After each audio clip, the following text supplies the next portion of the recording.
Edward Warfield, the publisher of Citybiz, and I'm honored today to interview Kevin Cook, who is the CEO of the Purple Guys. Welcome, Kevin. Thanks, Evan. Glad to be here. Can you provide an introduction to the Purple Guys, the services you provide, the offices, your footprint? Give us a basic introduction to the Purple Guys. Yeah, super happy to share some background on us. So we're a managed service provider. We focus primarily on the central and southern United States today. So been growing for a large number of years. We have offices currently. My headquarters are here in Shreveport, Louisiana. Offices in New Orleans. We're in Austin. We're in Dallas. We're in Kansas City. We're in St. Louis. And our most recent acquisition actually is in Indianapolis. So built out a really nice footprint kind of across the central and southern United States, as you can see. Classic MSP type services. So we really take over the IT function for companies that are what we call, the SMB space. So, call it, 50 to 200 employees. We really come in and take over soup to nuts, the whole IT function for companies like that. And in recent years, very, very heavy focus on security. The threat landscape today is significant for our clients. And so a big part of what we do today is really advanced security services as well. So let's talk about your recent acquisition, Accelerate, which is an Indianapolis, Indiana IT managed service provider. Tell us about this acquisition and its impact on the Purple Guys growth. So it's interesting. Accelerate's a fantastic business, been serving the Indianapolis market for more than 20 years. And it's a lot like all the other acquisitions we have done the last couple of years. A big piece of what we're looking for is a very well-run business that has the same, call it a target customer profile that we're after, and is a really good cultural fit for the Purple Guys organization. So we're not out looking for businesses that we're going to fix up. We're looking for really well-run service organizations that are market leaders in their space. So as we've gone into the Indianapolis market, we want to be the dominant player there. In every market that we go into, that's our goal. So we're always looking for, hey, what's the right entry point into a market like in Indianapolis? And for us, Accelerate was really the clear winner there. And so we're really excited about their association with us. It's pretty new. We're 6 weeks into the integration process, and so lots of work to do. But it's a fantastic business there. Very much a market leader in the space. So I was getting my arms around the history of your company, and it was a bit of a challenge. So let's go back. If you could take us back to 1994 when Enterprise Computing Service was founded by Jim Bayless, and then you merged with an accounting firm, and yeah, just walk us through all of the a little bit of the history and some of the mergers prior to the Purple Guys transaction. Yeah, happy to do it. It's a long and winding journey, I will be honest. I'll try to simplify it a little bit. So I got my start in public accounting. Way back, I was a CPA for a number of years. I had met a gentleman by the name of Jim Walsh who had started this enterprise computing services organization. We became friends. We were bumping heads in some accounts in Shreveport that we were. I was building an IT services practice inside the CPA firm, and we very quickly decided, you know what, we'd be way better off if we were working together instead of against each other. So I convinced the managing partner of that CPA firm back in 1997 to let me take a resource, spin us out of the firm, merge. We created this new entity, also named Enterprise Computing Services. And so we did that in 1997 and really kind of went about growing the business the old-fashioned way, if you will. The lessons I learned from CPA firm, and we had a lot of law firm clients, and really it was about do a great job, and they'll tell somebody and they'll tell somebody. It was all referral based. We had no sales people back in the day. And fast forward a little bit, we started to really significantly grow the business and looking for ways to exponentially kind of grow some of that. We did a number of smaller, M&A type transactions over the years. Some key points, in that timeline, 2010, we merged in a company called Arclacomp. Terrible name for a computer company, but we got some great people. And one of my current business partners, John Katz, had started that company, and had built a managed service practice. We merged him in 2010. He serves as our COO today. So, John really manages the process, side of the business and operations for us. A couple years later, we merged in a company called Trusted Data Solutions and added a significant Cisco consulting practice as well. And then you kind of fast forward into 2020, which is where things really started to accelerate for us. And so we recapitalized our business, met the folks at Key and Capital, Park South Ventures back in 2020, recapped our business, and simultaneously closed on the acquisition of the My IT business down in New Orleans. And that was kind of the initial salvo, right? That and then we've poured on the rocket fuel since then and started to do a whole bunch more acquisitions, five, to date in the last just over 2 years. So So let's talk a little bit. You introduced Keen Capital Partners. Yeah, tell us their role. Tell us their role and their role going forward. yeah, absolutely. So, my partner John and I really were looking for, what's the future of this business, and what is our legacy plan? What does that look like for us? We had a couple of goals in mind. Take care of our clients and take care of our people. It's been the philosophy that we have used for, now for me, more than 25 years to build this business. And it's really our goal for this to really survive into perpetuity, if you will, understanding we may not be the guys here forever. So we were really looking for a partner that would help enable that for us, and we knew that we needed scale. Just in terms of having the right number of people, the right quality, people on this bus to build this business and to serve our clients in the right way. So we needed a partner that could do a number of things for us. One was to bring, significant capital, to the table to be able to facilitate these acquisitions. We also knew we had some blind spots in the business, right? We needed to build out a more, robust, sales organization, revenue generation engine. We knew that we needed to invest in a real CFO in the business and really kind of professionalize some of those kinds of areas. And so, Kian came to the table and has been just a fantastic partner. They really, their pitch to the market is, they look for founder owned and led businesses, and to help come in and facilitate and make those things better. They like to be the first, real institutional capital into a deal, which they were for us, absolutely, and first and only, and to date, and they've been a fantastic partner. They operate at the board level. They provide guidance, and assistance when needed and when appropriate, and frankly, another level of accountability, which in my world is oftentimes it's a good thing. Accountability is a good thing at the end of the day. So they've been really good partners. They've helped us grow this business significantly in the last few years. So let's touch a little bit upon your career and the transition. You started as you mentioned, as an accountant, and then you became president of the Enterprise Computing Services. Walk us through your career, and when was that point where you became an entrepreneur rather than an accountant? Or Well, I think it started when I was about 13 and I was cutting grass back in the day. I've had a ton of different jobs over the years, and actually grew up in a military family. My dad was an enlisted guy, and so we never had a whole lot of money. But I always knew that I wanted to build something, and to lead something, and so I started working on that at a very early age. But for me, my time in public accounting was really just a springboard. I learned so much.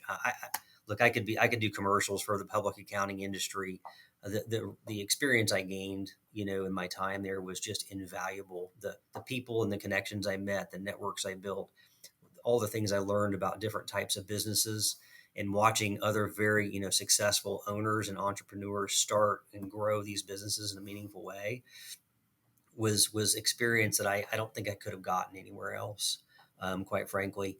But even while I was spending my time in public accounting, I had gotten a part-time job at night inside that CPA firm while I was still in school. And I was literally babysitting their old IBM System 36. And so my technology journey started a long time ago. It was not a very high-tech job, if you will, but it really sparked my interest in the technology side of the business. And back then, we were talking early 90s, very, very beginnings of the technology industry as we know it today.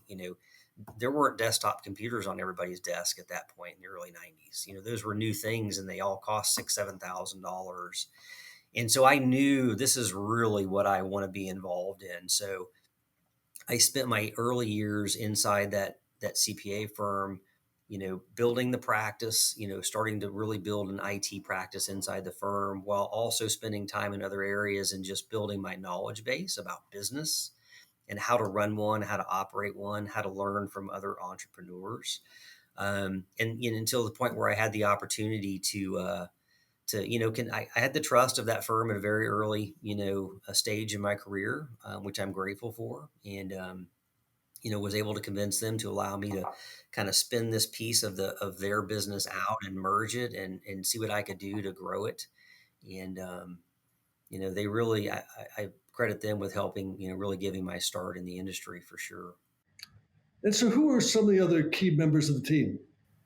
We've got a really robust, call it C suite in the organization today. It's been one of the most fun parts of what I've done the last couple of years is to build that team out. And like I talked about, Kian, helped bring some real expertise to the table, recruiting a CFO, really maturing the business at the top end. So, one of the things that we do that I think is very unique, we have a chief experience officer. Her name is Holly Lawrence.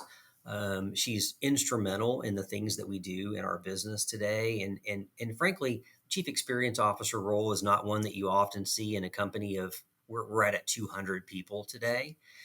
It's a newer role, kind of in the evolution of C-suite roles, and it's something you have typically seen in very large organizations to date. We feel like the business that we're in as an MSP is very, very people driven and very relationship and trust based. And so, Holly's role here as CXO really is to pour herself into the employee experience.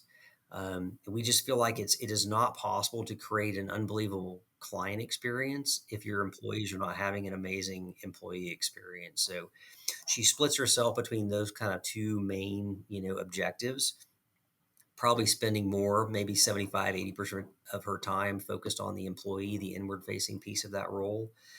Because from that comes all the great stuff that happens in the client experience. And so we've recruited in a chief revenue officer, at this point in time. Newt Higman has been a real key addition to our team.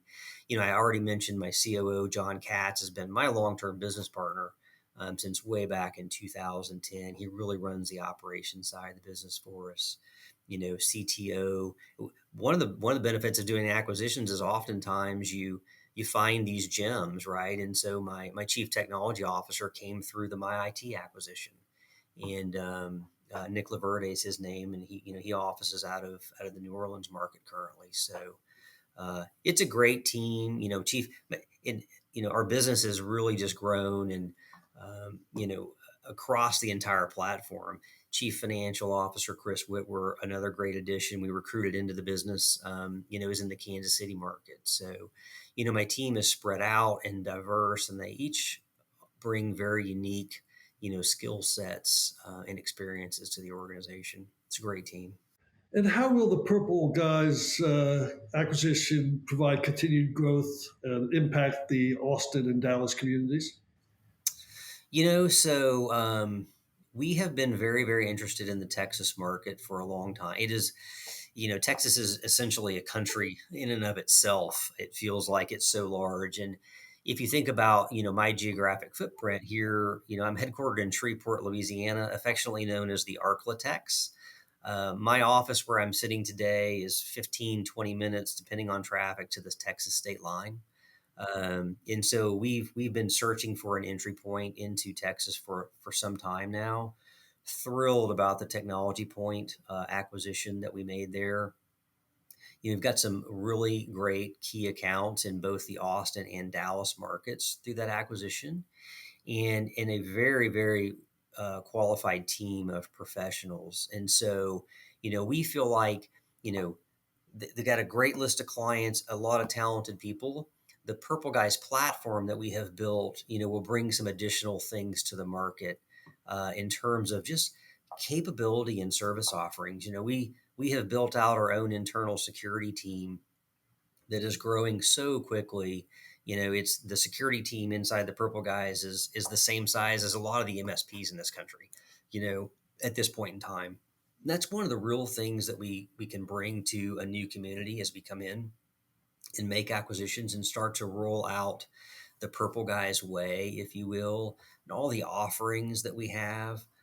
We tend to fill a lot of gaps for clients when we move into a new market, because we've made significant investments in a number of different areas, whether that's all the traditional services that most MSPs can offer, whether that's UCaaS solutions, which we do a lot of, or whether it's advanced security, which quite frankly is a huge part of where the focus is today and where we can typically make a quick impact in most of the clients that we deal with through acquisition. So the MSP industry has been rapidly consolidating for the past several years. Can you talk about this trend and the benefits for business owners and their customers? I think what's a really good segue from where I was headed, excuse me, with the last comments around, there. I think we're at the pretty early stages of consolidation. Really, been going on for maybe 2 years now. You pick or choose your kind of start date, right? But there's, depending on who you listen to, let's just say there's 20,000 MSPs, in the country, and so as these there's a whole wave of ownership that has been around since kind of the birth of the PC, if you will, which really created the market that evolved into the MSP space. Many of those owners are facing two things. One, a large number are getting to retirement age. They're looking to transition the business, find something else, someone else to carry the flag for them. But I think another piece that's really driving the consolidation is a lot of business owners that aren't to retirement age yet are looking at this thing and thinking, I've pivoted this business a number of times in my career already. And there is another really significant pivot that has to be made if you're going to survive and thrive in this industry and be able to provide the kind of services that your clients are going to need, 2022 and beyond. And so I think that, a lot of MSP owners are struggling with that decision. And some of them, I think, frankly, see a lot of risk, in staying in the space if they can't make the investments that a platform like the Purple Guys is making around security and all this cyber risk, and our ability to frankly, just to secure ourselves internally, so you can go get the cyber liability insurance that you need and pay the premiums, which are exploding in the industry. Those are all huge challenges for small MSPs. And it just really has opened the door for platform companies like mine and platform builders to come in, start to consolidate, and find the best talent that's available out there in the market and put it all together under an umbrella, which makes it a really compelling story to our current clients and our potential, our prospects as well. So let's stay on that theme. You introduced security issues. Increasingly, complexity and security concerns have made IT management a core strategic priority for SMB decision makers. Yeah, I mean, obviously, that is the threat continues unabated. Tell us the role that the Purple Guys is playing addressing the security issues. Our job really is to, it's a very, IT security is an incredibly complex thing. And it's really our job to simplify it for our clients at the end of the day, and to come in and say, okay, listen, here's, yes, there's a million different things that we need to worry about, but it's our job to worry about these things for you. It's not your job to worry about them. It's your job to run your business, whatever that core competency is, right? If you're a law firm, go be great lawyers, run a great law firm, CPA, manufacturing, whatever, community bank, all places, where we do significant work. It's our job to simplify and take the worry out of that for them so they can just go do what they do. And look, the challenge in today's security world is there are no guarantees, and nothing is perfect. And so it's our role to come in and make sure that we're putting in the right layers in place, to make sure that our clients can sleep at night. You know, can't say that nothing bad will ever happen. We've all seen the news stories. I mean, that happen to global organizations that have security divisions that are larger than the purple guys. Bad guys are going to find ways, but it's our job to take some of that worry out of it for our clients, and to make sure that we're plugging the holes that can be plugged in today's landscape, and to make sure that we're constantly looking ahead, trying to stay in front of these bad actors, to make sure that our clients can continue to sleep at night, not just today but into the future as well. So, where are potential acquisitions being targeted? You've got regions that you say, "Hey, we want to." You've got the Midwest covered. You got Texas covered. Any East Coast plans? Any West Coast plans? Sometimes you go where opportunity presents itself. But we have had and continue to have a pretty clearly defined strategy. We've got a list of markets we'd like to be in. We really like this middle of the country strategy that we've deployed, to date. We'll be looking to continue, to solidify some of that base, potentially fill in some gaps, and build density. I think I talked a little bit earlier about we want to ensure that we're the market leader, in Louisiana. If you need an MSP, there should be no question that the purple guy is where you turn. And same thing now in Texas. And as we start to build out the regions around us, we did two acquisitions in the Kansas City metro area, and now Indianapolis, and you've got St. Louis. You can kind of see how we've built this critical mass, and we'll be looking to kind of fill in, kind of any remaining gaps in that geography, and then kind of expanding around, the edges of places we've already built as well. So, is there any part of the Kevin Cook story or the Purple Guys stories that you haven't shared with us that you'd like to share with us? You know, um, that's a tough one. There's a lot to both of those stories, Edwin, no doubt about it. I'm super proud. I mean, maybe I'll just say I'm incredibly proud of the team that we have assembled here at the Purple Guys. I think that I've been traveling around between all of our locations doing these town hall meetings. It's incredibly important that we are open and transparent with our people, as we look to build this organization. And I think we make a fantastic partner. Um, for those MSPs that are looking to move on to their next stage in life, and or hope to put their people and their clients in a great place, on a go forward basis. That's a big part of my message. Come talk to us. We have a great story to tell. We have a pretty strong track record now, I think, through these last five acquisitions, of business owners who have transitioned their business to us, successfully. They're great referral partners for us. And, I hope that we can continue to build upon the success we've had in the last couple of years. And who knows where we might end up, this journey before Kevin Cook transitions on as well. Well, Kevin, I want to thank you for sharing your story and the Purple Guy's story. It's a fascinating story, and we'll continue to keep us surprised as you move forward on your next acquisition. Thank you, Evan. I appreciate the time very much today. I think, yeah, there's we've done a lot in the last couple of years. We got a lot left to do, so be happy to stay in touch and continue to talk about it.